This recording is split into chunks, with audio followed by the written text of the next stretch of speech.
As a composition student, it is crucial to be sure that you're using MLA citations in your research.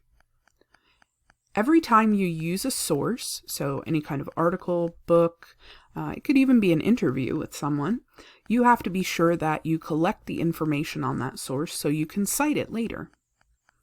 It's important to cite anything that is not your original thought. So if you read a book and use a quote out of it, you would cite that.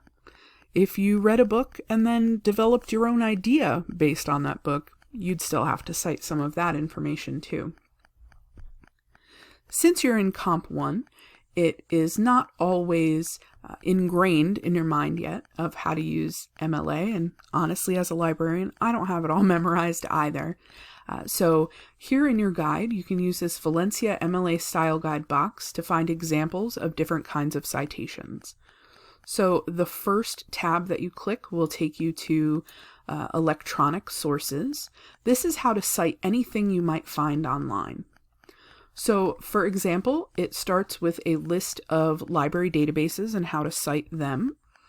If you happen to use Academic Search Complete in this assignment, you can click on the database title on the list, and it gives you examples of different kinds of articles you may find in that database. So you would simply substitute the information for the current article you are using in all of these spots. The color-coded example here is what goes on your Works Cited page at the end of your essay, and then below it gives you the in-text citation, which is within the actual body of your essay, in the paragraphs where you're quoting the information. Many of the library databases will give you citations, but some of the most likely sources of error are in the database name. It tends to give the database company, so you may see EBSCOhost, so you will have to sub that out with the name of the actual database. And then most of our databases do not include the date of access. So if that is required of you, you'll have to write that in manually.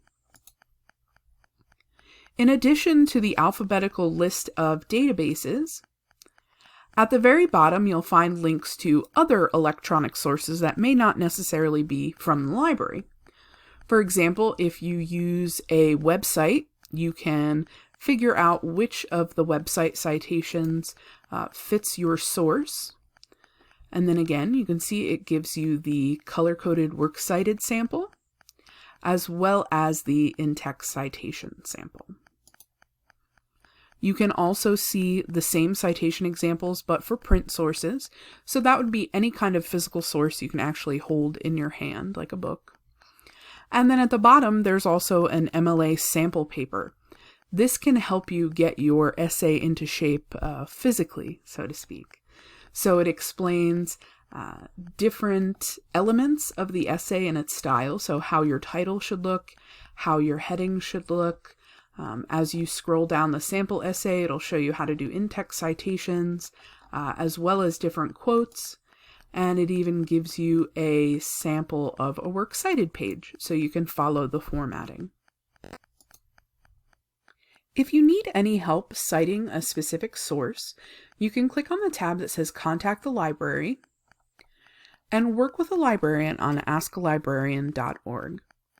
If you click the banner here, it takes you to our interface to interact with a librarian. You can text a librarian, or email a librarian, or chat with a librarian. Texts and emails can come through at any time, but of course a librarian has to be around to answer them. If it's 2 a.m., you're probably not going to get an answer. But you can also instant message a librarian. That's a great way to get immediate help. That's usually available during, typical business hours.